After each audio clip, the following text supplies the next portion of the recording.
We're going to round up this week having a look at the Iranian Revolution and the Iranian hostage crisis.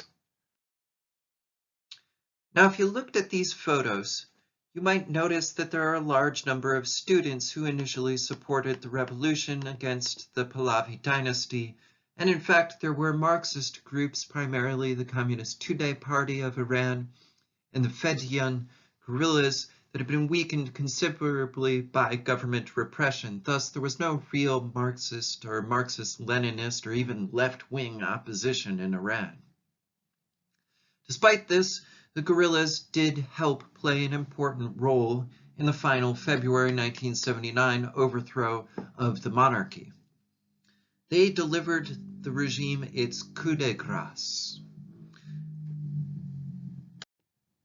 The most powerful guerrilla group, the People's Mujahideen, not to be confused with the Mujahideen of Afghanistan. This was actually a leftist group, in contrast to the Mujahideen of Afghanistan, which is more of a right-wing conservative group. The powerful guerrilla group, the People's Mujahideen, was a leftist and somewhat Islamist and opposed to the influence of the clergy in Iran and viewed the right-wing clergy as relatively reactionary. Religious right, if you will. Some important clergy members or clerics did not follow Khomeini's lead.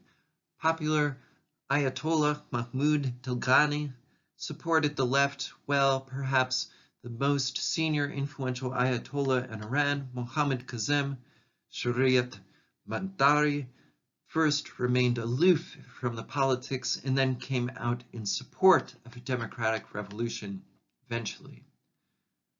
There were two armed demonstrations with large support. In this context, Ayatollah Khomeini worked to unite this opposition behind him, except for the unwanted, what he called atheistic Marxists, focusing on the socioeconomic problems of the Shah's government, into a unified anti-Shah faction, while avoiding specifics among the public that might divide the factions. Thus, he didn't pull in the left, so to speak, but he did pull in the center and the right. What was particularly notable was his plan for a clerical rule, which he believed most Iranians had become previously prejudiced against as a result of so-called Western imperialist propaganda from his viewpoint.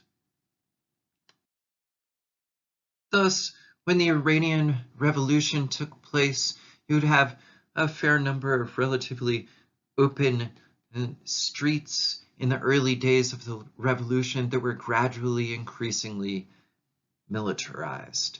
In the picture on the left, you can see young people marching in 1979 during the revolution. In the picture on the right, you can see the Iranian military uniforms from the Women's Guard. This set the stage for the Iranian hostage crisis. The Iran hostage crisis was a diplomatic standoff between Iran and the United States of America, basically from 1979 through 1980. 52 American diplomats and citizens were held hostage for 444 days from November 4th of 1979 through January 20th of 1981. Now think about the implications there. What day is January 20th in American politics every 4 years? The hostage crisis ended after a group of Iranian college students released the hostages.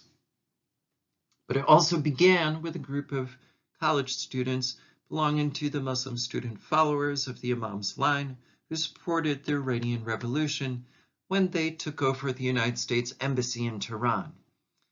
It stands as the longest recorded hostage crisis in world history, let alone U.S. history.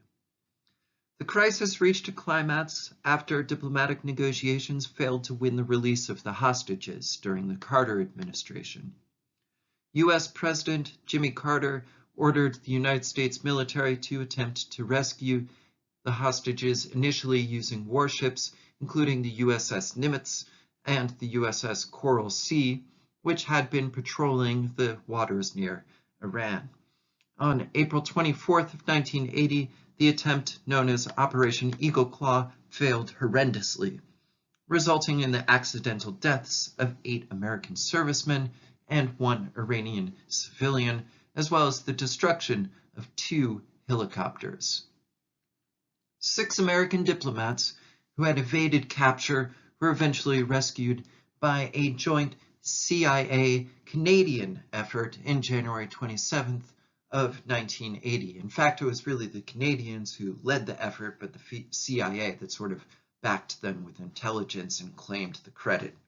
Nonetheless, Shah Pahlavi left the United States in December of 1979 and was ultimately granted asylum in Egypt, where he would pass away from complications of cancer on July 27th of 1980. In September of 1980, the Iraqi military invaded Iran, beginning a long Iran-Iraq standoff and an open war. These events led the Iranian government to enter negotiations with the United States, while the US government opted to back the Iraqi military, with Algeria acting as a mediator between the United States and Iran. The hostages were formally released to the United States and the US custody the day after the signing of the Algiers Accords, which is actually led by the Carter administration. Nonetheless, since these accords were signed just minutes after the new American president, Ronald Reagan, was sworn into office, Reagan benefited simply because he claimed all the credit for resolving the hostage crisis. The crisis is considered a pivotal episode in the history of U.S.-Iran relations and, in fact, U.S. relations with the global community. Political analysts often cite it as a major factor in the downfall of Jimmy Carter's presidency and his landslide loss in the 1980 presidential election, as well as Reagan's landslide victory. It had nothing to do with Reagan bringing the country together, although he would claim this, really just the economy was not so great, there was a recession, and Carter was dealing with an international crisis. In Iran, the crisis strengthened the prestige of Ayatollah Ruhollah Khomeini and the political power of the clerical theocratical elite who opposed any normalization of relations with an entire swath of countries that they referred to as, quote, the West, end quote. The crisis also led to the United States' economic sanctions against Iran, a long-standing, devastating economic relationship punishing Iran for the offenses of the U.S. overthrowing its government in the past, and a muddled relationship ever since. In fact, it is U.S. sanctions against Iran that have been strategically, perhaps in some instances, but also accurately, blamed for the degradation of medical care in the country leading up through the present. Thus, the long-term implications of this complex relationship are certainly notable. Iran eventually freed the 52 American hostages and sent them home after 444 days of terror, humiliation, and agonizing last-minute delays.